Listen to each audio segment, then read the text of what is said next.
All right. Okay, so I will discuss with you some metamaterials with granular motif. Metamaterials because this is the title of the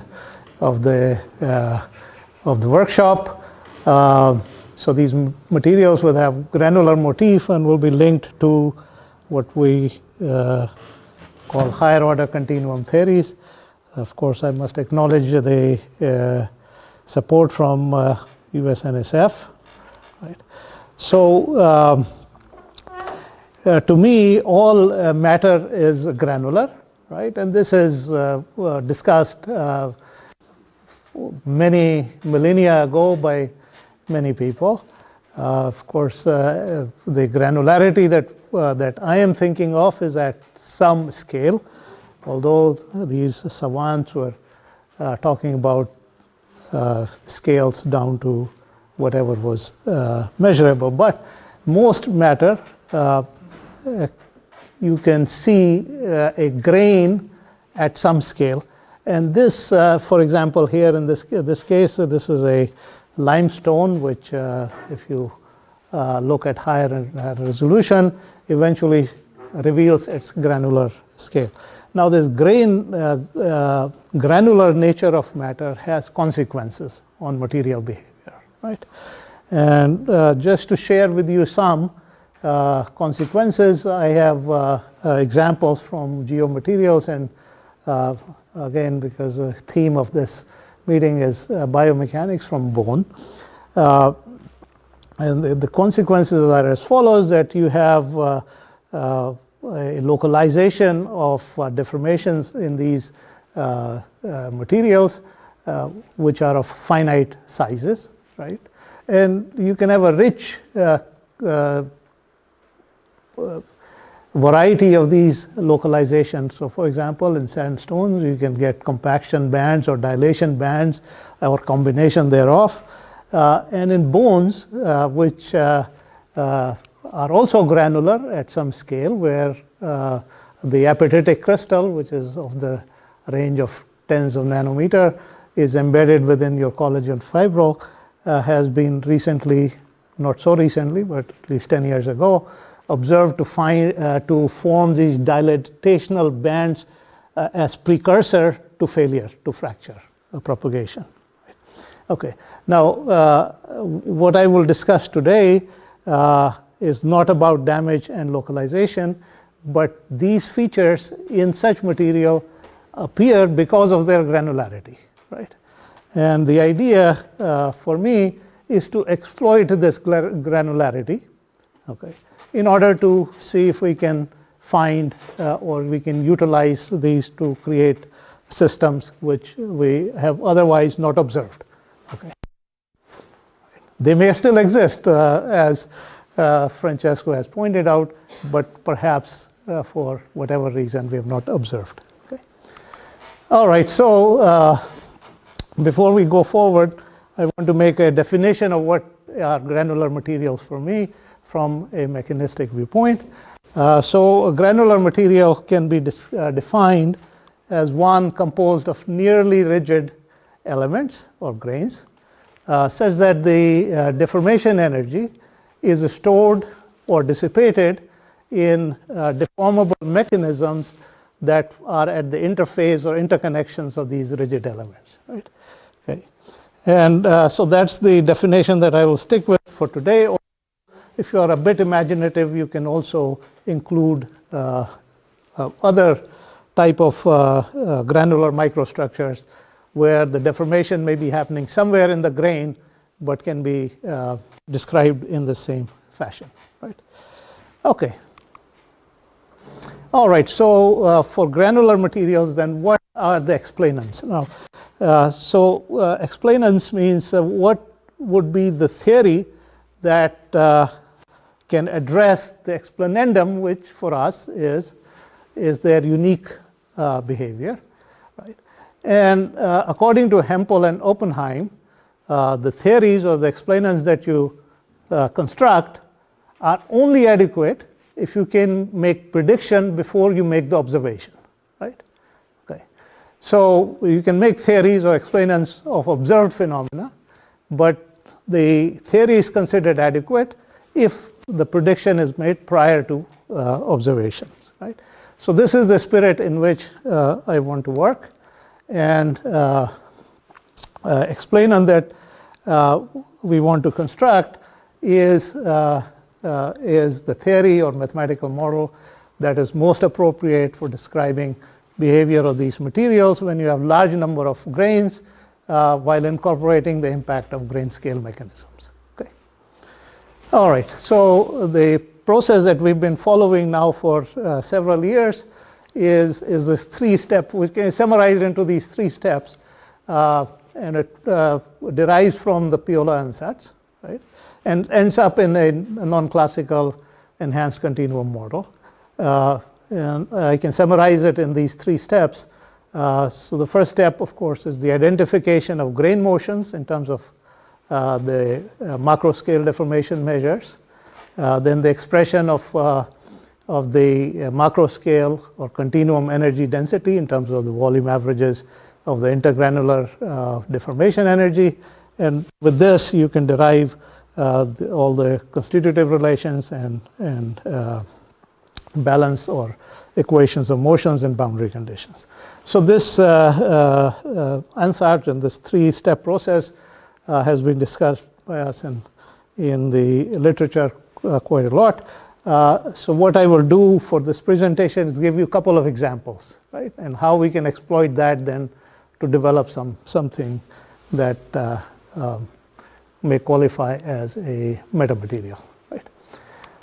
Okay, so what is Piola ansatz? Piola ansatz says that when you have a microstructured material, and by the way, all materials have a structure, and I think the last 2 days I've been arguing with people, every material has a structure and every structure has a material, right? And you can continue with this discussion till we end up with what I showed you in the second slide of the talk in the Sutra of Nyaya Sutra. Right, so I don't know if you saw some Sanskrit sutra which essentially says that matter appears as continuous matters appears as continuous as a pile of hair would appear to someone with blurred or impaired vision. Right, and then the sutra continues to argue. Using the argument of regressus ad infinitum, right, that at the end you must have a discrete medium, otherwise you get nothing. Right? So it's a very nice argument. So every material has a microstructure. So how do we build continuum models for these microstructure? I think Piola has shown a way, which is that you identify the motion of certain chosen grains, which could be barysis center of a group of grains with the continuum quantity, and then you figure out a way of treating the rest of the grains which are latent at the continuum scale, which you do not see at the continuum scale. Right? Okay, so this illustrates the process in general, and in next couple of slides I will give you more specific information. Right? Okay, so in Piola's ansatz, then for the continuum model, you follow, let's say, the barycenter of a group of grains using the continuum typical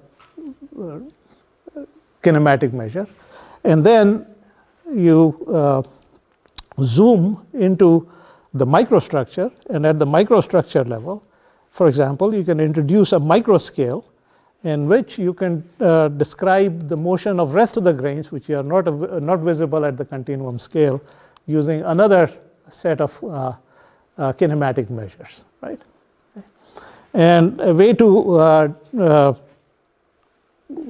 implement this kind of argument is through what we see here, which is you expand the micro displacements in some polynomial series where the coefficients are functions of the macro scale locations, and then of course the grain motions are functions of the microscale coordinates, right? And one can truncate this expansion up to some point, and if one does that up to the second order, then you end up with a micromorphic theory of degree 1. So, which is what I will discuss in the next several slides. Okay. All right. So we implement this idea for beams with granular motif, and this is work done with my former student Nima and Emad and Francois Hild in Paris. Okay. So we consider a beam which at the microstructure scale has some kind of granular microstructure. Right? Okay, so in this case, if we follow the ansatz of Piola, we can write the motion of every grain in terms of these two things, the two kinematic quantities. The first one with the bar is at the macro scale, and then the next two terms represent the microscale motion, right? Okay, and since it's a beam, this displacement that I have here will have two components in general, right? You can place a beam in a two-dimensional coordinate system. So those are the expanded form of the first formula. And now we introduce some relative measures, right? Okay, and why do we introduce these relative measures? Because if you look at the form of this expansion, the psi11, the coefficient psi11, psi111 have the characteristic of a strain, right? Of a gradient, right? Okay. So we introduce these relative gradients. There are 4 of them in this case, and then we start to make some assumptions about what these gradients should be, right? So for example, we say that the relative gradient in the axial direction, in the direction of 1, vanishes. So in other words, the macro scale gradient is the same as the psi11. Okay. Also, and I think for this reason, the second gradient or the gradient of psi11 vanishes, right? Okay. Then we leave this gamma 2 on the relative gradient, which has this quality of shear or rotation. We leave it as it is. Okay, and we assume also that the second gradient or the relative gradient gamma 211 vanishes, so that this coefficient psi 211 is the gradient of psi 21. Okay, all right, and psi 21 you can interpret that as a rotation, right? So this becomes a rotational gradient. So the theory that I will develop is then will use for its kinematic variables this phi bar 1, which is the displacement in the axial direction, phi bar 2, which is the macro displacement in the transverse direction, and this psi 21, which is the rotation, right? Okay, so it's very similar to what Timoshenko might have had, although there are some distinctions, as you will see. Okay. All right, so now we can write the macro scale deformation energy density in terms of all of these kinematic quantities, and we assume the simplest form, the quadratic form, right? Okay, now since we know how each grains are moving, according to our assumption, we can find the relative movements between these grain pairs, which will be then given by these equations, right? And we introduce these geometric quantities which are needed in order to find these relative movements between grains, right? So you can see that there are 3 types of relative motion between grains. One is the relative motion along the axis, another one which is in the tangential direction, and then you have the relative rotation between grains. And now you can write the grain pair deformation energy in terms of these three quantities, and then make the identification between the grain pair or the volume average of the grain pair energy and the macro scale deformation energy, which we have already derived, right? Okay, so in this way we can make a micro-macro identification. Now if I just keep further analyze the macro scale deformation energy density for the beam, and go through the usual set of, let's say, principle of virtual work, I could find the equations of motion. So these are the three equations of motion for the three kinematic quantities we have introduced, and the boundary conditions that will go along with it.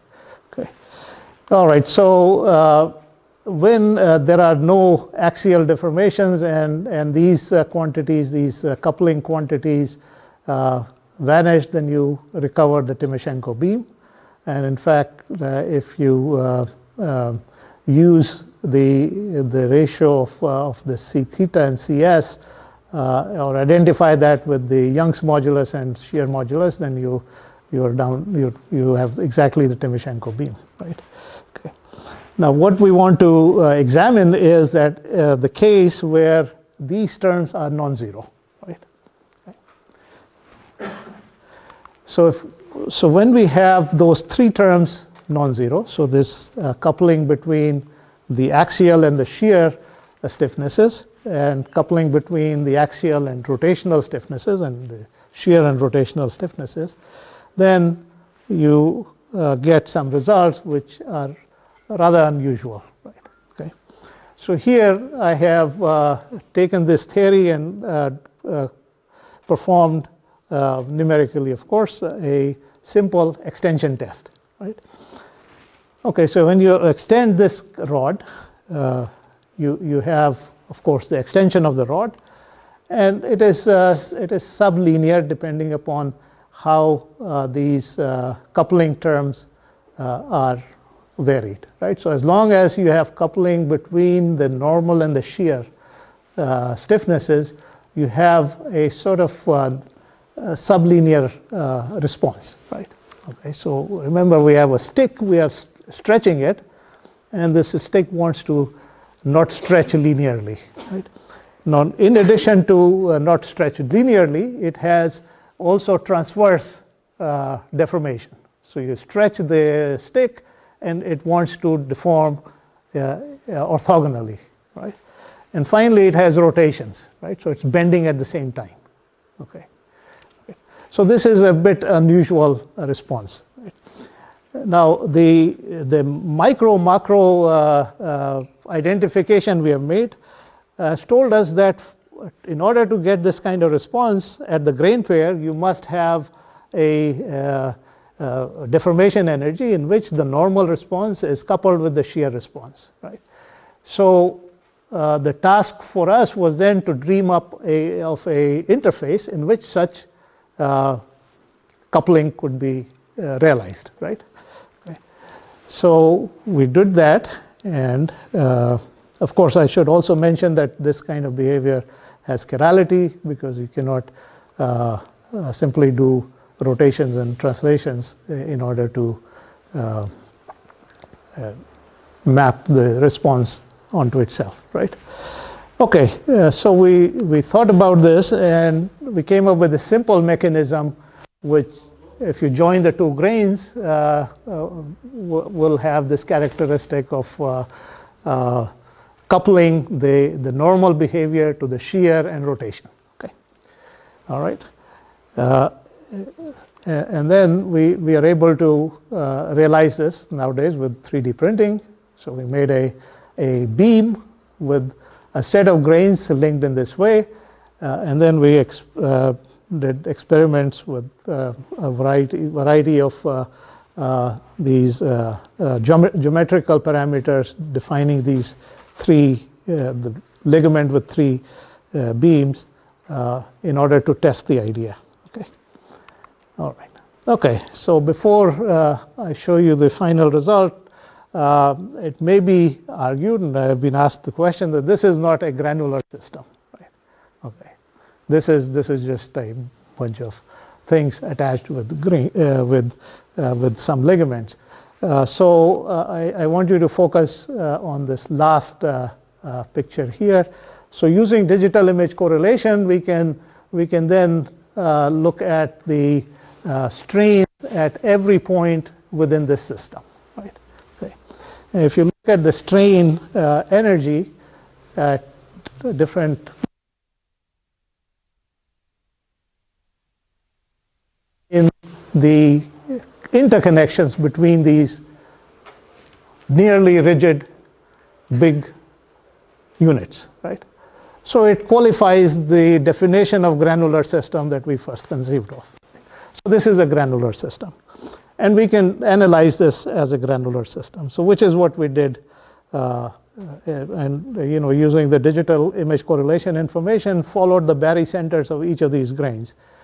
And this is the result of those experiments. So as you stretch the bar, and you can see the bar being stretched on the right, of course the axial displacement, you cannot tell if it is sublinear or linear, but you have a significant measurable transverse deflection and a bending. Okay. Right. Rotation of this bar. Okay, and one can make more direct comparisons between the outcomes and the predicted results, because we have rather nicely characterizable interconnections. So we know the grain pair deformation energies, and we can make these kind of predictions, right? What is maybe even more surprising, of course, so we have 14 different cases with the different interconnections, and you can see that the energy is always concentrated in the interconnections. And by modulating these geometrical parameters, we can get a range of behavior, right? Okay. So what is astonishing is in this graph, which gives you the force displacement relation. So the reaction force and the displacement at the boundary. And what I want you to observe is that as we change this parameter B, we can change the outcome by almost an order of magnitude, in fact 30 times, okay, between the softest system and the stiffest system we had realized, while the total mass of the system changes by 5%. Okay. Less than 5%, in fact 5% is an exaggeration, right?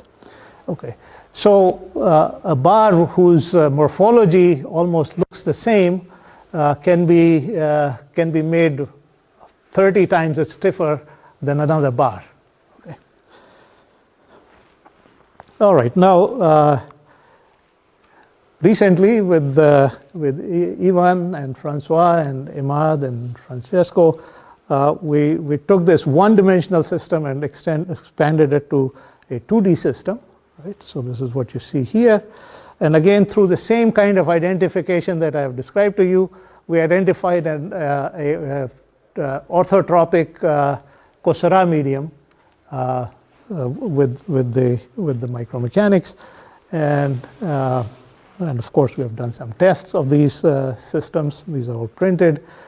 And the predictions from this orthotropic Coursera model, Continuum model, right, with chirality. And so it's a kind of chirality which is not usually accounted for. It's a chirality happening because of the coupling between stretch and rotation. Okay. So this is usually not accounted for in most of the two-dimensional Coursera models. I should make the same comment about the bar, that kind of coupling has not been observed before. Okay, so anyway, so here are the predictions of the Cairo continuum model. Okay. So this is the compression, this is the field of the displacements in the vertical direction, rotation fields. This is the prediction in the transverse direction, and you will notice the negative Poisson's effect, right? Okay, so in this kind of system, Poisson's effect, negative Poisson's effect emerges as a result of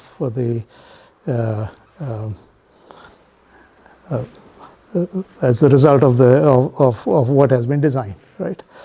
Okay, and finally you have the strain energy distribution, which shows the chirality of the behavior, right? This is a simple compression test. Okay. All right, so here again we can show through DIC that this is a granular system because the energy is all concentrated within the interconnections, but we can make more detailed comparison of how the grain motions are, the observed grain motions, okay? And what are predicted by the continuum model. So qualitatively, they look the same, right? There are many features, if you look carefully, are reproduced very well by the continuum model. However, there are some features which are not. So what it means is that maybe the continuum model is not sufficient to describe everything. For example, if you look at the curvature of this axial displacement, here it is superlinear, this is sublinear. There is some asymmetry in the